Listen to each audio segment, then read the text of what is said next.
Hello students. आज हम बात करेंगे चरक चिकित्सा स्थान चतुर्थ अध्याय की, जिसका नाम है रक्त पित्त चिकित्सितम।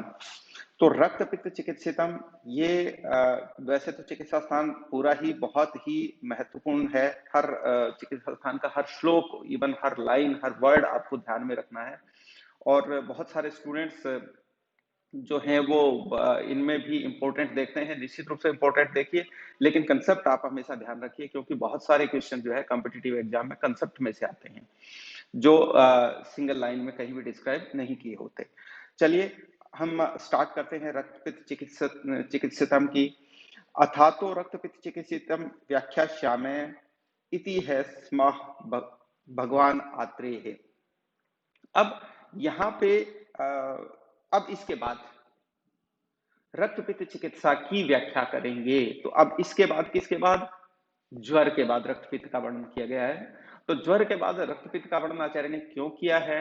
इसका एक जो सिंपल सा लॉजिक समझ में आता है वो ये है कि जब रक्त पित्त में ज्वर में संताप होता है और संताप से रक्त पित्त की उत्पत्ति होती है, इसलिए ज्वर के बाद रक्त पित्त का निर्देश किया गया है। चलिए, तो यहाँ आचार्य ने यहाँ लिखा भी है कि रोगों का आदि उत्पत्ति के क्रम में ज्वर संताप से रक्तपित्त की उत्पत्ति होने से ज्वर चिकित्सा के बाद रक्तपित्त का वर्णन किया गया है। करेक्ट। चलिए अब अगले लाइन पे चलते हैं। विहरंतम जितात्मानम पंचगंगे पुनर्वसुम प्रणम्योवाच निर्मोहम अग्निवेशो अग्निवर्चसम। तो विहरंतम, विहार करते हुए।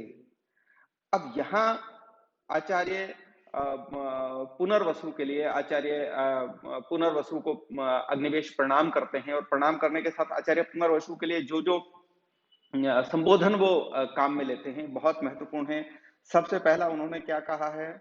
जित्वात्मानम, यानी जिसने आत्मा जो इस प्रकार का जिसका शरीर है, जिसने जो जितात्मा है और जिसने जो निर्मोह है, जिसने मोह को हर लिया है, या जो मोह से रहित है, निर्मोह जो मोह से रहित है, और अग्निवर्चसम। अग्निवर्चसम का सामान्य मतलब क्या हुआ? अग्नि के समान जो तेजस्वी है। तो ये जो सारे के सारे किसके लिए संबोधन किए गए हैं? ये पुनर्वसु, आचार्य पुनर्वसु के लिए ये संबोधन किए गए हैं। तो यानी कि पंचगंगा प्रदेश के अंदर भ्रमण करते हुए जितात्मान, निर्मोही और अग्नि के समान तेजस्वी भगवान पुनर्वसु को प्रणाम किया, और प्रणाम करके अग्निवेश उनसे क्या निर्देश देते हैं? भगवान रक्त पित्तस्य हेतुर उक्त है स लक्षण है। रक्त पित्त के जो हेतु थे, हेतु सहित जो लक्षण थे वो आपने पहले निर्देश कर दिए हैं। तो पहले निर्देश कहाँ कर दिए हैं? ये निदान स्थान के अंदर हमने पहले ये निर्देश पढ़े हैं। तो वक्तव्यम यत परम तस्य वक्तुर्म अर्हसि तद गुरु, यानी कि हे गुरु, हे गुरु, उसके अलावा रक्तपित्त के संदर्भ में आप जो निर्देश देना चाहें उनका कृपया निर्देश करें।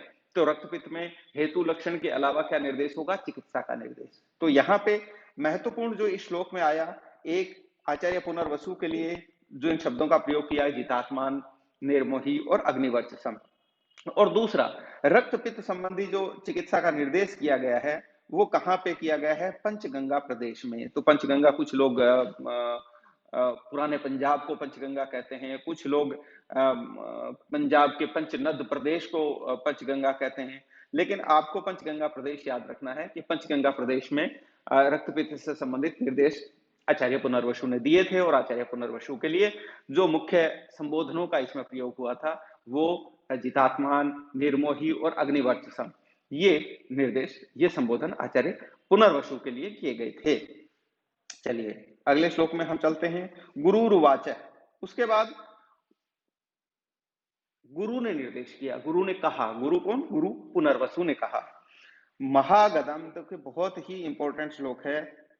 महागदम महावेगम अग्निवत शीघ्रकारी च।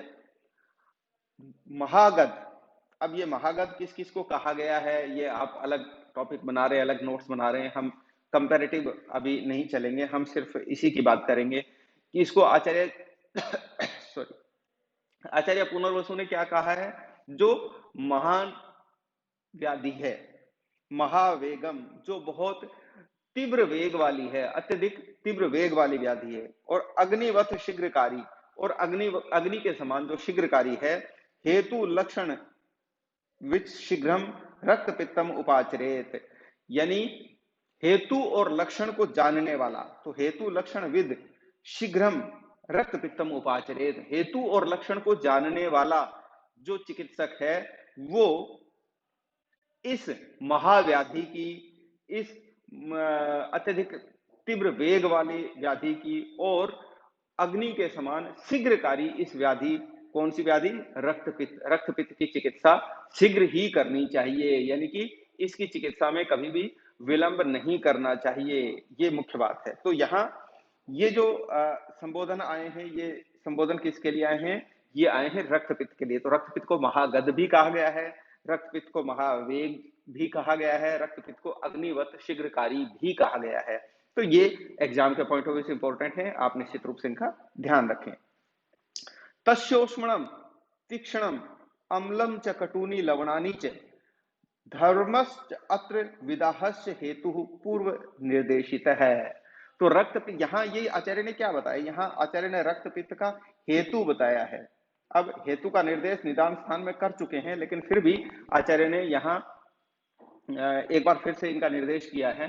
क्या कहा है? कि तस्योष्णम तीक्ष्णम अम्लम, उस रक्तपित्त का, तस्य का मतलब क्या हुआ? रक्तपित्त के संदर्भ में बात चल रही है, तो तस्य मतलब उस रक्तपित्त का, तस्य उष्णम तीक्ष्णम अम्लम, उष्ण, तीक्ष्ण, अम्ल, कटु और लवण, उसके बाद में धम च, धम का मतलब हो गया आतप, च अत्र विदाहस्य हेतु, और आतप और अन्न का विदाह, ये जो है ये हेतु पूर्व में बताए जा चुके हैं। तो पूर्व में कहां बताए जा चुके हैं?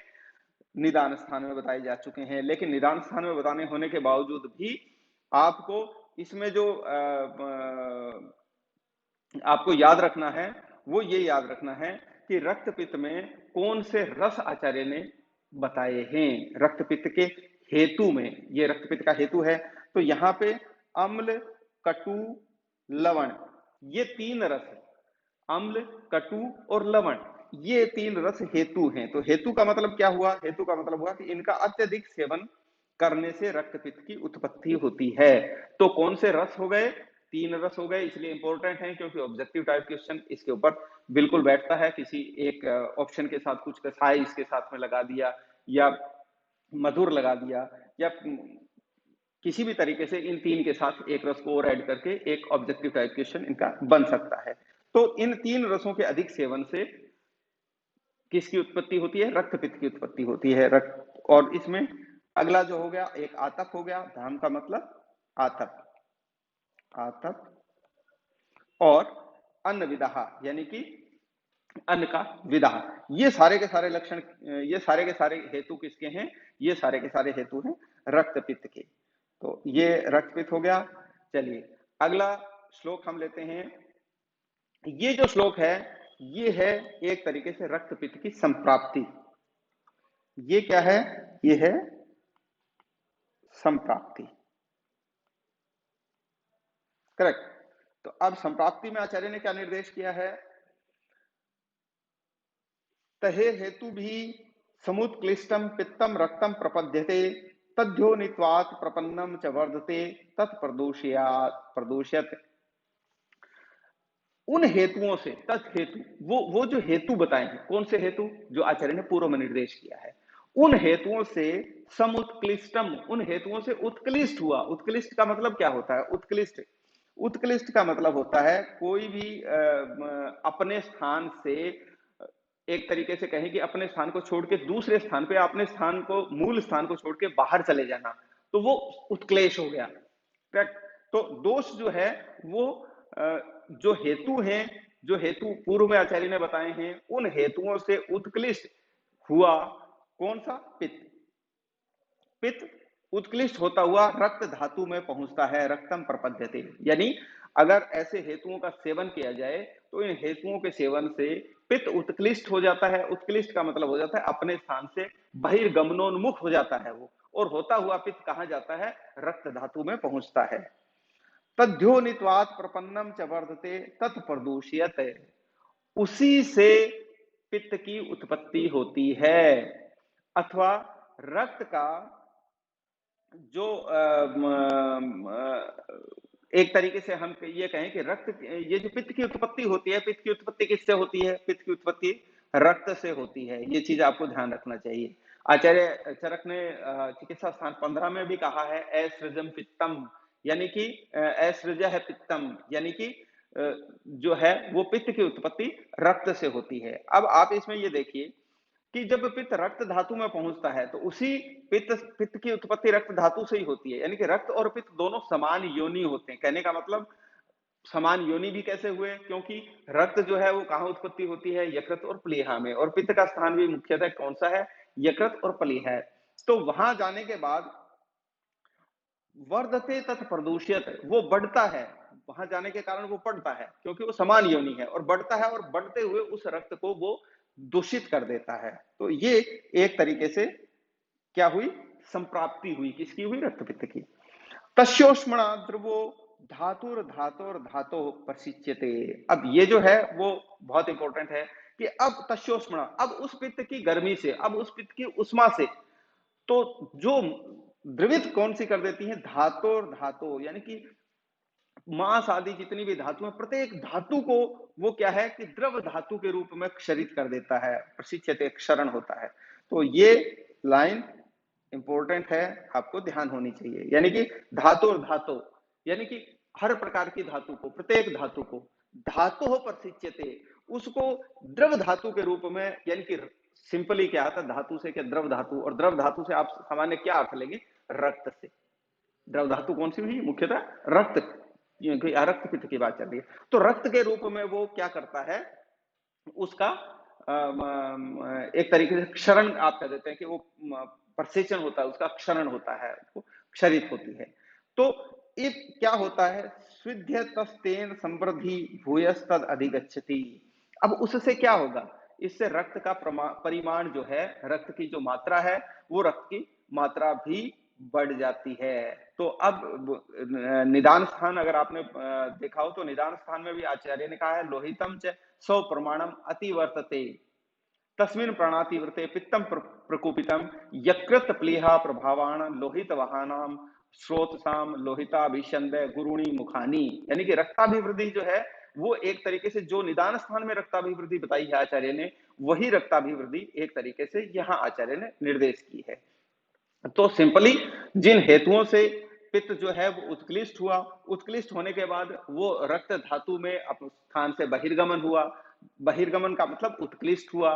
उत्कृष्ट होकर के वो रक्त धातु के अंदर पहुंचता है। रक्त धातु के पहुंचने के बाद क्योंकि रक्त धातु के से ही इसकी उत्पत्ति होती है और समान योनि है, इसलिए ये क्या करता है? उसकी अभिवृद्धि कर देता है, उसको बढ़ाता है, और बढ़ाने के साथ उसका क्षरण स्टार्ट कर देता है। करेक्ट। चलिए अब अगले श्लोक में हम चलते हैं। अब आ गया अगला श्लोक। ये क्या है? ये रक्त पित्त की एक तरीके से, इसको क्या कहेंगे? निरुक्ति। ये रक्त पित्त की क्या है? निरुक्ति है। किसको आप बोल सकते हैं? निरुक्ति। संयोगात दूषणातु सामान्याद गंधवर्णयो रक्तस्य पित्तम आख्यातम रक्त पित्तम मनीषी भी। अब क्या होगा? रक्त के साथ जब संयोग हुआ पित्त का, जब रक्त के साथ संयोग हुआ तो रक्त को के साथ संयोग होने के कारण, संयोगात, रक्त के साथ संयोग होने के कारण, दूषणात, और रक्त को दूषित करने के कारण, और सामान्याद गंध वर्णियो, गंध और वर्ण में सामान्य होने के कारण रक्तस्य पित्तम आख्यातम रक्त पित्तम मनीषी भी। तो इन तीनों चीजों के कारण, इन तीनों चीजों में तुल्य होने के कारण पित्त को बुद्धिजीवी लोगों ने, वैद्यों ने, आचार्यों ने इसे रक्त पित्त की संज्ञा दी है। तो रक्त पित्त की संज्ञा किन कारणों से दी गई है? नंबर एक, संयोगात, रक्त का रक्त के साथ संयोग होने के कारण, पित्त का रक्त के साथ संयोग होने के कारण, दूषणात् रक्त को दूषित करने के कारण, और सामान्याद गंध वर्ण्यो गंध और वर्ण में सामान्य होने के कारण इस पित्त को क्या कहा जाता है? इस पित्त को कहा जाता है रक्त पित्त। जब आप निदान स्थान पढ़ते हैं तो निदान स्थान में भी रक्त पित्त जब आप देखते हैं तब आचार्य ने तल लोहित संसर्गात, लोहित प्रदूषणात, लोहित गंध वर्णानु विधानांच पित्तम लोहित पित्तम इत्याचक्षते, ये आचार्य ने निदान स्थान में भी ये बात कही है और ये बात यहाँ चिकित्सा स्थान में भी आचार्य ने बताई है। तो आपको दोनों चीजें याद होनी चाहिए, वो भी आपके ध्यान में होनी चाहिए। वहां भी मूल रूप में एक तरीके से यही बात आचार्य ने कही है और यहाँ भी आचार्य ने यही बात की है। चलिए अब अगला चलते हैं। प्लीहानम च यकृत एव सॉरी प्लीहानम च यकृत एव तधिष्ठाय वर्तते स्रोतांसी रक्तवाहिनी तन्मूलानी ही देहिना। तो ये जो पित्त है, ये पित्त किसका आश्रय करके रहता है? ये पित्त आश्रय करके रहता है प्लीहा का, प्लीहाना, यकृत एव और यकृत का। तो पित्त किसका आश्रय करके रहता है? आपको ध्यान सामान्य है लेकिन फिर भी आपको ध्यान होना चाहिए कि अगर सामान्य रूप में आपसे कोई पूछ ले कि पित्त का आश्रय स्थान कौन सा है, तो आश्रय स्थान कौन सा हो गया? प्लीहा और यकृत। तो प्लीहा और यकृत का आश्रय करके पित्त रहता है। और अगली जो चीज आचार्य ने कहा है प्लीहानम च यकृत च एव तद तद अधिष्ठाय वर्तते स्रोतांसी रक्तवाहिनी तन्मूली ही देहिना। प्राणियों के जो, व्यक्ति के जो रक्तवाही स्रोतों के मूल हैं, वो रक्तवाही स्रोतों के मूल भी क्या हैं? यकृत और प्लीहा हैं। तो वही चीज आचार्य यहां बता रहे हैं कि जो पित्त का मूल स्थान है, जो पित्त जिसका आश्रय करके रहता है, वही स्थान जो है वो रक्तवाह स्रोत के भी मूल होते हैं। शोणित वहानाम स्रोतसाम यक्रन मूलम प्लीहा च। विमान स्थान में, विमान स्थान अध्याय 5 में स्पेसिफिक करें तो आचार्य चरक ने यही बात कही है। कौन सी? शोणित वहानाम स्रोतसाम यक्रन मूलम प्लीहा च। तो यकृत और मूल, यकृत और प्लीहा जो है वो शोणित वह स्रोतस के, रक्त वह स्रोतस के मूल होते हैं, और जो इनके मूल होते हैं पित्त भी उन्हीं का आश्रय करके रहता है। ये आपको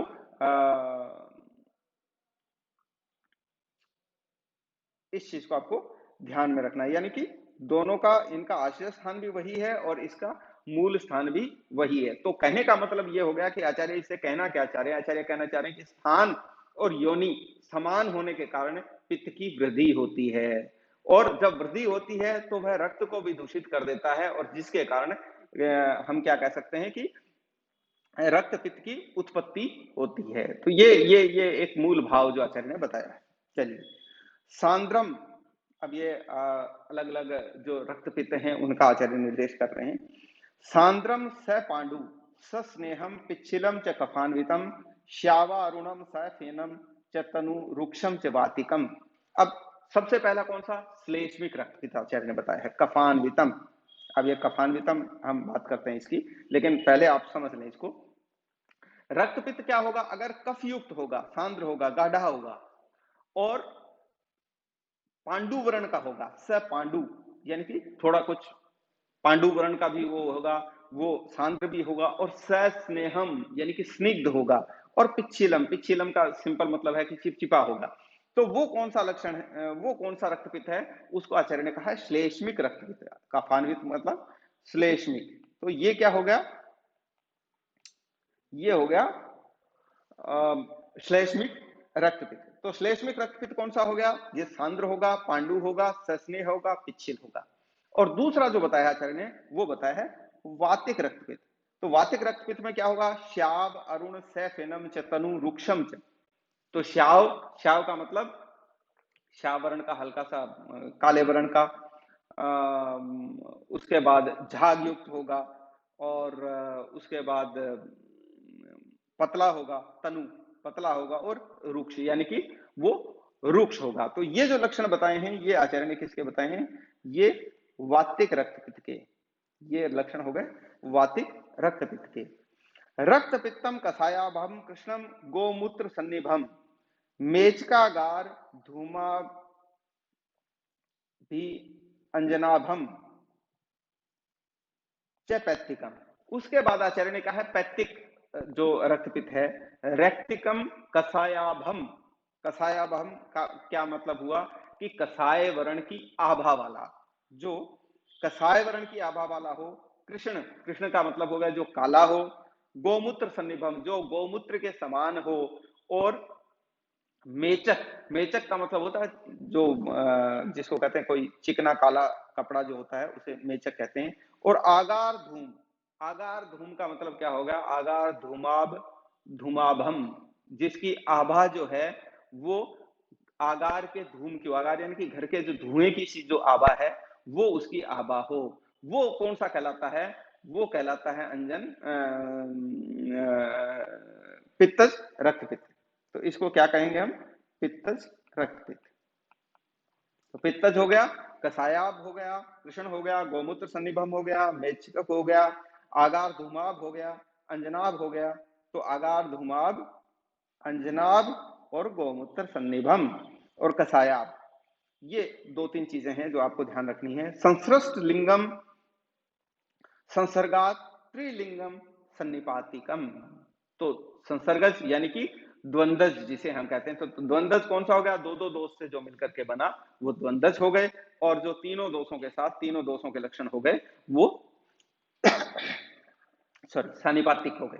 तो आचार्य ने वातिक, पैत्तिक, श्लेष्मिक, द्वंद्वज और सानिपातिक, ये रक्तपित्त का यहाँ वर्णन किया है। अब इसमें देखिए जो सबसे पहली लाइन जिसका हम कह रहे थे कि हम बाद में इसका जिक्र करेंगे, कि यहाँ आचार्य ने कफान्वितम जैसे लिखा है। तो कफान्वितम, अब सिंपल सी बात हो गई कि रक्तपित्त के अंदर पित्त वृद्ध होता है, पित्त बढ़ता है, और पित्त बढ़ने के बाद वो रक्त को दूषित करता है। तो जब पित्त बढ़ रहा है, वो दूषित कर रहा है, तो पित्त के कारण दोष जो है प्रबल कौन सा हुआ, पित्त दोष हुआ। तो जब पित्त दोष प्रबल है तो फिर कफज रक्तपित्त क्या हो गया और वातज रक्तपित्त क्या हो गया, थोड़ी सी कोई शंका हो सकती है। तो जो श्लेष्मिक रक्तपित्त, जैसे हम कहें श्लेष्मिक रक्तपित्त में कफान्वित बोला है, तो कहने का मतलब यह हुआ कि रक्तपित्त जो है वो पित्त के बिना नहीं हो सकता, लेकिन जब वह पित्त के साथ कफ के गुणों से युक्त होता है तब उसको श्लेष्मिक कहा जाता है। यानी कि कफ के जो है विशिष्ट लक्षण उसमें दिखने लग जाते हैं। जिस प्रकार से ज्वर में पित्त रहता है प्रधान होता है, गुल में भी वात रहती है प्रधान होती है, लेकिन उसके हिसाब से ही उन्हीं तरीके से इस रक्तपित्त को समझना चाहिए। अब इसको सामान्य रूप से ये कह सकते हैं कि रक्तपित्त के सामान्य रूप जो हैं, विशेष रूप जो है, उनको छोड़ करके जो विशेष लक्षण, सामान्य लक्षणों के अलावा जो विशेष लक्षण आपको दिख रहे हैं, वो जिस दोष के दिख रहे हैं उस दोष के आधार पर वो रक्तपित्त उस दोष का कहलाता है। यानी हम ये कह सकते हैं कि ये जो दूसरे दोष हैं, वात है, कफ है, ये जो दूसरे दोष हैं, ये दूसरे दोष अनुगत दोष कहलाएंगे। यानी जो मुख्य दोष है वो पित्त दोष है, और जो सामान्य लक्षण है वो रक्त पित्त के पित्त दोष के सामान्य लक्षण माने गए हैं। उसके अलावा जो लक्षण आते हैं वो अनुगत दोष के लक्षण है, और उसी के हिसाब से इनका आचार्य ने नामकरण किया गया है। तो रक्तपित्त क्या हुआ, रक्तपित्त का आरंभक जो है वो इसी तरीके से जो एक सिंपल चीज ये कह सकते हैं कि जब, चलिए हमने अनुगत दोष के आधार पर मान लिया कि वातज रक्तपित्त होता है या कफज रक्तपित्त होता है, लेकिन पित्तज रक्तपित्त कैसे होगा, क्योंकि पित्त तो है ही और पित्त के ही प्रभाव है, तो पित्तज रक्तपित्त को ही, रक्तपित्त को ऑटोमेटिकली वो पित्तज हो गया। लेकिन फिर उसको पैत्तिक रक्तपित्त कहने का तात्पर्य क्या होता है, देखिए सामान्य क्या होता है, पित्त को हमने कहा है कि पित्त अपने स्थान से उत्कृष्ट हो जाता है। जो सबसे पहली हमने जो चीज कही थी कि पित्त वृद्ध होता है, पित्त बढ़ता है और बढ़ के वो अपने स्थान से बहिर्गमन कर देता है। तो रक्त पित्त का जो आरंभक पित्त है, आरंभक पित्त वो पित्त जो उत्कृष्ट हुआ है, जो आरंभ में उत्कृष्ट हुआ है, उसको हमने क्या कहा, आरंभक पित्त।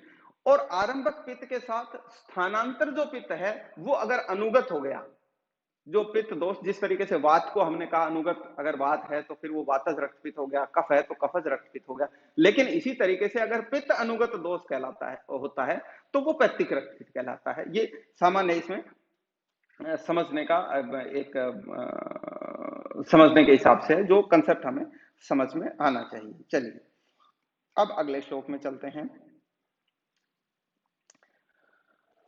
एक दोषानुगम साध्यम द्विदोषम याप्यम उच्यते। तो रक्त पित्त का यहाँ साध्य असाध्यत्व बताया गया है कि साध्यता क्या है, असाध्यता क्या है। तो साध्यता एक दोषानुगम साध्यम। अब ये देखिए यहां इन्होंने क्या कहा है आचार्य ने, एक दोषा अनुगम यानी कि अनुगामी दोष एक। तो रक्त पित्त में पित्त है ही, लेकिन यहां उस पित्त की बात नहीं की जा रही है जो आरंभक पित्त है, उसको छोड़ दिया है। अब इसके अलावा हम बात करें अनुगत दोष की। तो अगर रक्त पित्त में एक दोष अनुगत है तो वो साध्य कहलाएगा। वो क्या होगा, साध्य होगा।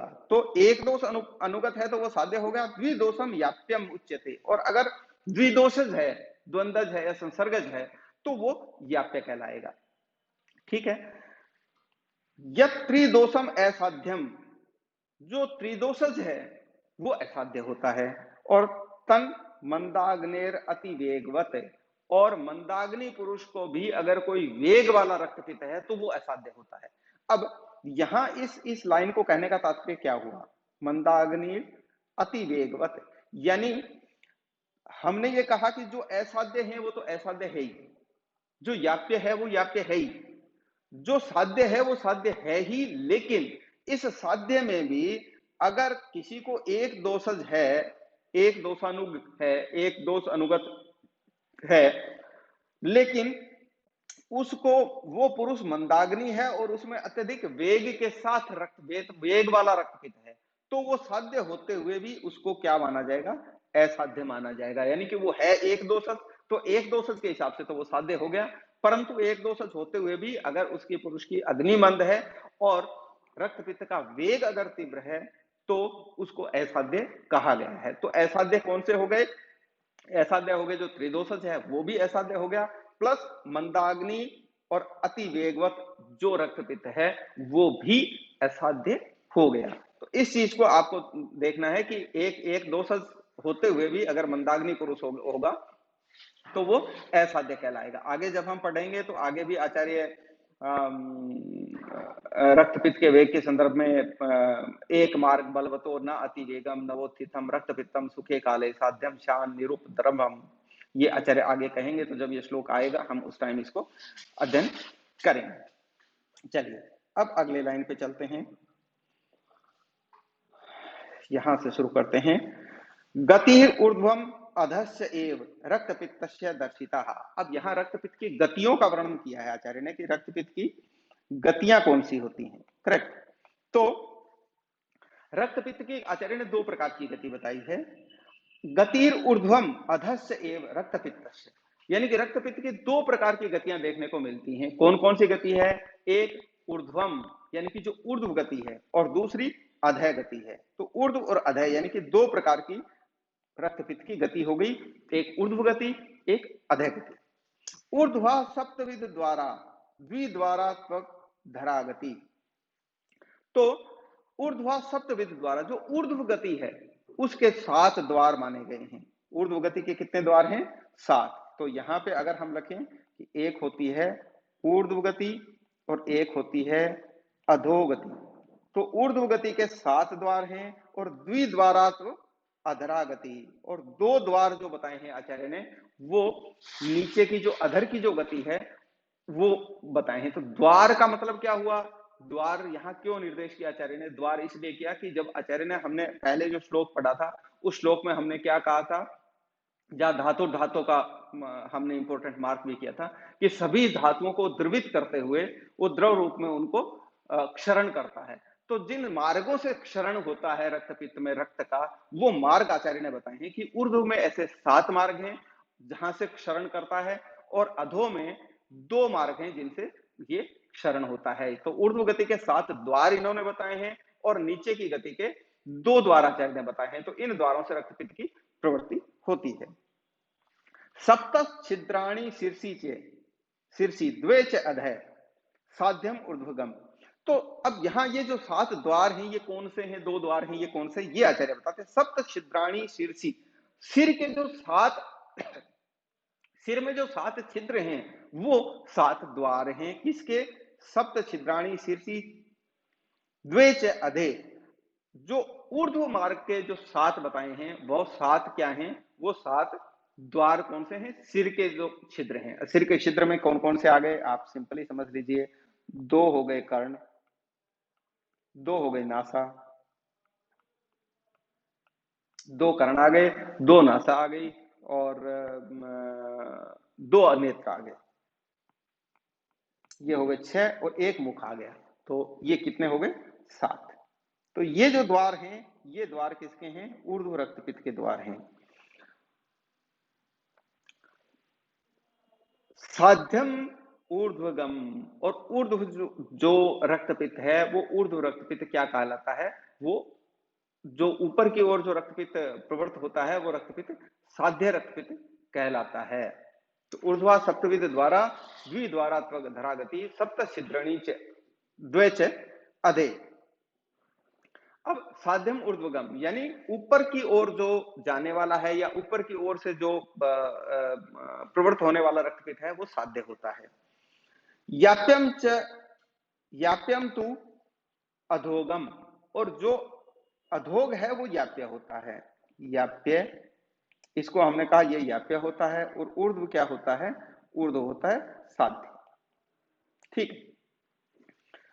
मार्गव तो द्वाब साध्यम प्रपद्यते, और जो दोनों मार्ग से, यानी कि ऊपर के छिद्रों से और नीचे के छिद्रों से, या ऊपर के मार्ग से और नीचे के मार्ग से, तो ऊपर की ओर जाने वाला साध्य, नीचे की ओर जाने वाला याप्य, और जो दोनों मार्गों में जाने वाला होता है, जो ऊपर भी जाता है नीचे भी, दोनों मार्गों से प्रवृत्त होता है, वो असाध्य कहा गया है। तो ये साध्य असाध्यता आपको बहुत अच्छे से, जैसे मैंने आपको बताया कि हर एक चीज बहुत इंपॉर्टेंट है। अगर आप चिकित्सा स्थान पढ़ रहे हैं, कोई भी चीज ऐसी नहीं है जिसको आपको नेग्लेक्ट करना है। आपको हर, मैं उस चीज के बारे में 2 बार बोलूं या 1 बार बोलूं, उससे आपको उसका इंपॉर्टेंस पता नहीं होना चाहिए, इंपॉर्टेंस जज नहीं करना है आपको। हर चीज बहुत इंपॉर्टेंट है, इसको आपको एक एक चीज को देखना है। तो हमने कहा ऊर्ध्व गति साध्य होती है, अधो गति असाध्य याप्य होती है, और जो दोनों गति होती हैं वो असाध्य होती हैं। यदा तो सर्वच्छिद्रेभ्यो रोमकूपेभ्य एव च, और जब असाध्य की बात कर रहे हैं तो आचार्य ने कहा है जब सभी छिद्रों से और रोमकूपों से जब प्रवृत्त होता है रक्तपित्त, तो उस रक्तपित्त को क्या कहेंगे? वर्तते ताम संख्येया, तो वर्तते ताम असंख्येयाम गतिम तस्या आहुर आंतिकीम। तो उस, क्योंकि रोमकूप इतने होते हैं, असंख्य होते हैं, देखिए रोमकूप असंख्य होंगे, तो 9 मार्ग के अलावा रोमकूप, यानी कि असंख्य द्वारों से जब रक्तपित्त प्रवृत्त होने लग जाता है, तो उस प्रवृत्त होने वाली गति को हम क्या बोलते हैं? आंतिकी। इसको क्या बोला जाएगा? आंतिकी। तो इसको हम कलर चेंज के साथ में आपको लिख देता हूं, ये कहलाएगी आंतिकी। तो आंतिकी क्या हो गया? यानी कि वो गति जहां गिनी ना जा सकने वाली गति होती है, वो गति आंतिकी कहलाती है। और ये आंतिकी जो है, ये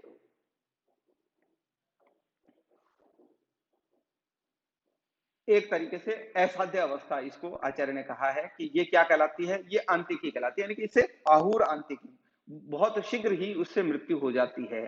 तो इसका भी वर्णन विशेष रूप से जो है साध्य असाध्यता जो है, वो निदान स्थान में इसकी कही जा चुकी है। तो आप अपन निदान स्थान जब का जो चैप्टर आ रहा है, उसके अंदर आप और इसको बेटर डिटेल में समझ पाएंगे, लेकिन यहाँ पे आचार्य ने एक तरीके से संक्षेप में सारी चीजें दोबारा आपको रिपीट करवा दी।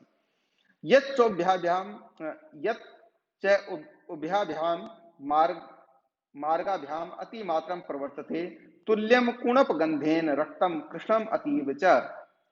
जो रक्तपित्त उभयभ्याम, जो रक्तपित्त दोनों मार्गों से अति मात्रा में प्रवृत्त होता है, मार्गाभ्याम अति मात्रम प्रवर्तते, जो रक्तपित्त दोनों मार्गों से अति मात्रा में प्रवृत्त होता है, और तुल्यम कुणप गंधेन च, कुणप गंधी होता है। कुणप गंधी का मतलब होता है कि शव के समान जो गंध आती है जिसके अंदर, उसको हम क्या कहेंगे? सिंपली कुणप गंधी। तो तुल्यम कुणप गंधेन रक्तम कृष्णम अतीव च, और जो बहुत ज्यादा कृष्ण वर्ण का होता है, रक्तम कृष्ण वर्णम, जो रक्त, जिसका रक्त जो है वो बहुत कृष्ण वर्ण का हो जाता है, और जो प्रवृत्त जो है संसृष्टम कफ वाताभ्याम कंठे सजती च अपि, संसृष्टम कफ वाताभ्याम कंठे सज्जति अपि। जो कफ और वात, कफ और वात दोनों एक तरीके से सॉरी, कफ और वात दोनों से युक्त होता है वो, और कंठे सज्जति जो कंठ में चिपक जाता है। सिंपली कंठे सज्जति का मतलब कई बार होता है कि बार बार ऐसे लगता है कुछ गले में चिपका हुआ है और फिर कोशिश करते हैं उसको निकालने की तो वो निकलता नहीं है, वो चिपका रहता है या फिर बड़ी मुश्किल से निकलता है, तो उसको क्या कहेंगे, कंठे सज्जति।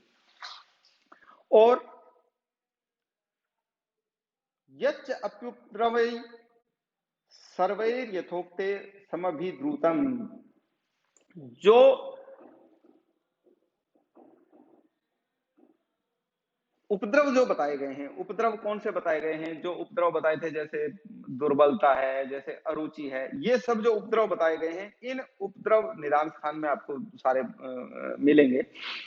सारे जो इस तरीके के उपद्रव बताए हैं, तो वो उन सारे उपद्रवों से जो युक्त हो और हरिद्र नील हरित ताम्र वर्ण उपद्रुतम, और जो रक्तपित हल्दी के समान, हरिद्र का मतलब हल्दी के समान हरा होता है या ताम्र वर्ण का होता है और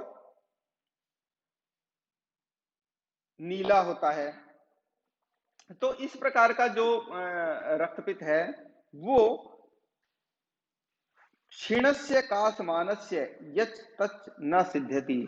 वो और जो क्षीण पुरुष को जो कास करता है, खांसी लेता है उसको, तो क्षीण पुरुष खांसी लेता है, खांसी के साथ ही उसकी अगर उत्पत्ति होती है, खांसी के साथ ही अगर वो रक्त आता है इस तरीके का, तो उस रक्त को क्या कहते हैं, वो रक्त न सिद्धति, वो सिद्ध नहीं होता, यानी कि वो एक तरीके से असाध्य रक्तपित है। तो ये सारे के सारे जो लक्षण बताए गए हैं, कुणप गंधी बताया है, जो दोनों मार्गों से निकलता है वो बताया है, जो बहुत ज्यादा कृष्ण वर्ण का होता है, जो कफ वात दोनों से युक्त होता है, यानी कि पित्त ऑलरेडी है ही और कफ वात से जो युक्त हो गया, यानी कि कफ वात जो द्वंद्व बताया है उसका। और जो निदान स्थान में आपको उपद्रव बताए थे, उन उपद्रवों वाला है, हरे वर्ण का है, नीले वर्ण का है, ताम्र वर्ण का है, जो जितने बताए हैं। और जो क्षीण पुरुष है, वो क्षीण पुरुष अगर खांसी लेगा, खांसेगा, तो उस खांसने के साथ में जिसका रक्त प्रवृत्त होता है, तो वो आचार्य ने क्या बताया, उनको उनको असाध्य बताया है। तो ये सारे के सारे असाध्य रक्तपित्त के लक्षण हैं। ये सारे के सारे किसके हो गए, असाध्य रक्तपित्त के लक्षण हो गए। यद द्विदोषानुगम, जो रक्तपित्त दो दोष से अनुगत हो, द्विदोषानुगम जो दो दोष से अनुगत हो, यद्वा शांतम शांतम प्रकृति, जो शांत हो जाता है फिर उपद्रव करने लग जाता है, फिर शांत हो जाता है फिर उपद्रव करने लग जाता है, यानी कि जो बार बार प्रकोपित होता है। मार्गान मार्गम चरेद्यत वा याप्यम पित्तम ऐसृक तत्, और जो मार्ग मार्ग में घूमता रहता है, एक मार्ग से दूसरे मार्ग में चला जाता है, दूसरे मार्ग से दूसरे मार्ग में चला जाता है। इसका क्या मतलब हुआ, यानी कि कभी एक बार मुख से प्रवृत्त होगा, फिर वो गुदा से प्रवृत्त होने लग जाता है, फिर वो वापस मुख से प्रवृत्त होने लगता है। तो वो मार्ग तो एक ही रहता है, लेकिन वो मार्ग बदलता रहता है, कभी उर्दू मार्ग से एक मार्ग से, कभी दूसरे मार्ग से, फिर कभी एक मार्ग से, कभी दूसरे मार्ग से। तो जो मार्गन मार्गम चरे याप्यम पित्त, वो पित्तम अश्रित, वो रक्तपित्त, पित्तम अश्रित का मतलब रक्तपित्त, वो रक्तपित्त क्या कहलाता है, वो रक्तपित्त याप्य होता है। तो ऊपर असाध्य के लक्षण दिए थे, यहाँ आचार्य ने लक्षण बता दिए हैं याप्य के। तो याप्य कौन सा हुआ, हम कहते हैं जो दो दोषों से अनुगत होता है, एक बार शांत होता है, शांत होकर फिर प्रकोपित हो जाता है, पहले एक मार्ग से निकलता है, फिर वो वापस दूसरे मार्ग से प्रवृत्त होने लग जाता है। तो इस प्रकार के लक्षणों वाला जो रक्तपित्त होगा, वो रक्तपित्त क्या कहलाएगा, याप्य रक्तपित्त है, उसको हम क्या कहेंगे, याप्य रक्तपित्त।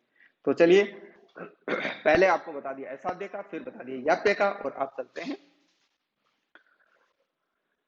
एक मार्गम बलवतो न अति वेगम नवोत्थितम, एक मार्गम बलवतो न अति वेगम, न अति वेगम नवोत्थितम। जो बलवतो, जो बलवान पुरुष है, उस बलवान पुरुष को हो, एक मार्ग से हो, दूसरी चीज ये है एक मार्ग से हो, ना अति वेगम, जिसका वेग कोई बहुत ज्यादा नहीं हो, जो बहुत ज्यादा वेग से प्रवृत्त नहीं होता हो, और नवोत्थितम जो नया हो, यानी कि जो रक्तपित्त पुराना नहीं हो, जो नवीन उत्पन्न हुआ हो। रक्तपित्तम सुखे काले, सुख काल कौन सा हो गया? सुख काल का मतलब हेमंत शिशिर ऋतु का जो समय है उसको सुख काल माना जाता है। हेमंत शिशिर, तो जो सुख काल में उत्पन्न हुआ हो, तो ये जो रक्तपित्त साध्यम शान निरुपद्रवम, और जो जिसमें बहुत ज्यादा उपद्रव नहीं हो, तो ये हो गया 5 और ये हो गया 6। तो नंबर 1 जो बलवान पुरुष को हो, नंबर 2 जो एक मार्ग से निकलने वाला हो, नंबर 3 जो अति वेग वाला नहीं हो, नंबर 4 जो नया हो, नंबर 5 जो सुख कर काल के अंदर उत्पन्न हुआ हो, और नंबर 6 जिसमें कोई उपद्रव नहीं हो, वो रक्तपित्त साध्य रक्तपित्त कहलाता है। तो ये लक्षण हो गए साध्य के। तो अब हमारे पास तीनों आ गए, साध्य के भी आ गए, याप्य के भी आ गए और साध्य के भी आ गए। चलिए अब हम चलते हैं अगले श्लोक में। तो आचार्य ने जब साध्य असाध्यता बता दी, तो अब एक चीज और है, और एग्जाम के पॉइंट ऑफ व्यू से आप रट लीजिए इसको, आप याद कर लीजिए इसको, बहुत इंपॉर्टेंट क्वेश्चन, इंपॉर्टेंट ये है। स्निग्धो उष्णम उष्ण रुक्षम च रक्तपित्तस्य कारणम, यहाँ जो रक्तपित्त का हेतु बताया गया। अब आप कहेंगे कि रक्तपित्त का हेतु तो पहले ही बता चुके हैं आचार्य, यहाँ ऊर्ध्व और अधोग रक्तपित्त का हेतु बताया है। अधोगस्योत्तरम प्राय है, पूर्वम शाद ऊर्ध्वगस्य तु। आचार्य क्या कहते हैं कि ऊर्ध्व रक्तपित्त का कारण जो है वो स्निग्ध और उष्ण है। ऊर्ध्व रक्तपित्त का, ऊर्ध्व रक्तपित्त स्निग्ध और उष्ण, और उष्ण और रुक्ष ये किसका कारण है? ये अधोग रक्तपित्त का कारण है। यानी अब आप इसको इस तरीके से समझ सकते हैं कि ऊर्ध्व रक्तपित्त, ऊर्ध्व रक्तपित्त का कारण कौन सा हो गया? ऊर्ध्व रक्तपित्त का कारण हो गया स्निग्ध और उष्ण, स्निग्ध और उष्ण। और अधोग रक्तपित्त का कारण क्या हो गया? अधोग रक्तपित्त का कारण हो गया, ध्यान लेता हूं इसको, उष्ण रुक्ष, उष्ण और रुक्ष। क्लियर? ये क्या है उष्ण और रुक्ष और स्निग्ध और उष्ण? ये आहार विहार है। इनको हम क्या कहेंगे? आहार विहार। यानी कि ऊर्ध्व रक्तपित्त का जो कारण है, ऊर्ध्व रक्तपित्त का कारण है स्निग्ध और उष्ण आहार विहार, जबकि अधोग रक्तपित्त का कारण है उष्ण और रुक्ष आहार विहार। बहुत सिंपल से तरीके से, आपको बहुत ज्यादा रटने की जरूरत नहीं है, इसको समझने की जरूरत है। स्निग्ध मतलब कफ ऊपर की साइड में रहता है, आमाशय हमने स्थान बताया है, तो जो ऊर्ध्व प्रदेश है वो कफ का प्रदेश है। तो अगर ऊर्ध्व रक्तपित्त है तो वो स्निग्ध और उष्ण है, आहार विहार के कारण उसका ऊर्ध्व रक्तपित्त होता है। और जो अधोग रक्तपित्त है तो वो अधय में किसका स्थान है? वात का स्थान है। वात मतलब रुक्ष। तो उस ऐसे आहार विहार के कारण अधोग रक्तपित्त होता है। तो ये एक कंसेप्ट की बात है, उसको थोड़ा सा आपको ध्यान रखना है। लेकिन इसी चीज को आचार्य ने और ज्यादा क्लियर किया है। आगे हम चलते हैं। ऊर्ध्वगम कफ संश्लिष्टम अधोगम मारुतानुगम, वही चीज सिंपल आचार्य ने बाद में कही है कि ऊर्ध्व रक्तपित्त जो है वो क्या होगा? कफ से संश्लिष्ट होगा, यानी कि कफ से संयुक्त होता है। ऊर्ध्व रक्तपित्त कफ से संयुक्त होता है। और अधोगम मारुतानुगम, और जो अधोग रक्तपित्त है वो वायु का, वायु अधोग रक्तपित्त में वायु अनुगत होता है। ये आपको ध्यान रखना है, ये अनुगत होते हैं। हम पहले इसका वर्णन कर चुके हैं कि आप इनको क्या कहेंगे? वातानुगत और कफानुगत। तो अधोग रक्तपित्त में कफ जो है वो अनुगत होता है, और सॉरी, अधोग रक्तपित्त में वायु अनुगत होता है और ऊर्ध्व रक्तपित्त में कफ अनुगत होता है। द्विमार्गम कफ वाताभ्याम उभयाभ्याम अनुबध्यते। अब इसका क्या मतलब हुआ कि जो रक्तपित्त दोनों मार्गों से प्रवृत्त होता है, जो ऊर्ध्व मार्ग से भी होगा और जो अधो मार्ग से भी होगा, द्विमार्गम कफ वाताभ्याम, यानी उभया उभयाभ्याम, यानी दोनों दोनों जो दो कफ और वात दोनों हैं, तो द्विमार्ग जो रक्तपित्त होगा वो दोनों दोनों दोनों दोषों का उसमें अनुबंध रहता है या दोनों अनुगत दोष होते हैं, उसमें कफ और वात दोनों दोष ही अनुगत दोष होते हैं। किसके अंदर? द्विमार्गी जो रक्तपित्त होता है उसके अंदर। चलिए अब अगला श्लोक देखते हैं। हाँ, ये अगला श्लोक जो है वो चिकित्सा, इसकी चिकित्सा क्रम से संबंधित आ गया, तो इसको हम करेंगे हमारी नेक्स्ट क्लास में। आशा है आप ये अच्छे तरीके से ये चीजें समझ गए होंगे। चिकित्सा का हम अगली क्लास में देखेंगे, और निवेदन ये है कि अगर आपने चैनल को सब्सक्राइब नहीं किया है तो आप इसको सब्सक्राइब कर लें, नोटिफिकेशन साथ में आप रखें, क्योंकि बहुत सारे स्टूडेंट का हमारे पास कंप्लेंट आता है कि सर हमें नोटिफिकेशन नहीं पहुंच रहा है। तो एक बार चेक कर लें कि आपका नोटिफिकेशन उसमें सब्सक्राइब करने के बाद ऑन हो, ताकि हमारी जो क्लास जैसे ही तो अपडेट होती है आपके पास तुरंत नोटिफिकेशन पहुंच जाए। अगली क्लास में फिर मिलते हैं। Thank you very much.